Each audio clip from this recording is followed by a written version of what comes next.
গুগলের একটা settings on থাকার কারণে গুগল আপনার সমস্ত কথা রেকর্ড করছে। যে কোনো সময় আপনার কল রেকর্ড বা গোপন কথাবার্তাগুলো কিন্তু ফাঁস হয়ে যেতে পারে বা ভাইরাল হয়ে যেতে পারে, আপনি বিপদে পড়তে পারেন। তো কীভাবে সেটিংসটা আপনি চেক করে বন্ধ করবেন, চলুন আমি সেই প্রসেসটা দেখে দিচ্ছি। ভিডিওটি অনেক ইম্পর্টেন্ট, টাইমলাইনে শেয়ার করে রাখুন, যে কোনো সময় কাজে লাগতে পারে।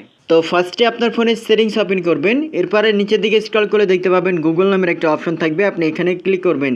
এরপরে গুগল অ্যাকাউন্টের নাম শো করবে, ডান পাশে একটা অ্যারো আইকন থাকবে, আপনি এখানে ক্লিক করবেন। এরপরে গুগল অ্যাকাউন্ট লেখা থাকবে, আপনি এটা ওপেন করবেন। এরপরে আপনার ফোনে গুগল অ্যাকাউন্ট ওপেন হবে। এবার নিচের দিকে একটু স্ক্রল করে দেখতে পাবেন ডাটা অ্যান্ড প্রাইভেসি নামের একটা অপশন থাকবে, আপনি এখানে ক্লিক করবেন। এরপরে আরেকটু নিচের দিকে আসলে দেখতে পাবেন ওয়েব অ্যান্ড অ্যাপ অ্যাক্টিভিটি নামের একটা অপশন থাকবে, আপনি এখানে ক্লিক করবেন। দেন আবারও একটু নিচের দিকে আসবেন, এরপরে দেখতে পাবেন include voice and audio activity নামের একটা অপশন থাকবে। এখানে যদি টিক মার্ক দেওয়া থাকে, আপনি এখান থেকে টিক মার্কটা আপনাকে আনসিলেক্ট করতে হবে, তো এখানে আপনি ক্লিক করবেন। এরপরে নিচের দিকে একটু স্ক্রল করে দেখতে পাবেন স্টপ সেভিং নামের একটা অপশন থাকবে, আপনি এখানে ক্লিক করবেন।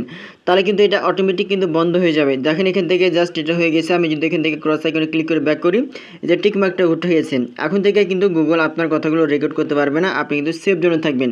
ভিডিওটি অনেক ইম্পর্টেন্ট, টাইমলাইনে শেয়ার করে সবাইকে দেখার সুযোগ করে দিন। আর কি ইম্পর্টেন্ট ভিডিও প্রতিনিয়ত পেতে পেজটা ফলো দিয়ে রাখুন।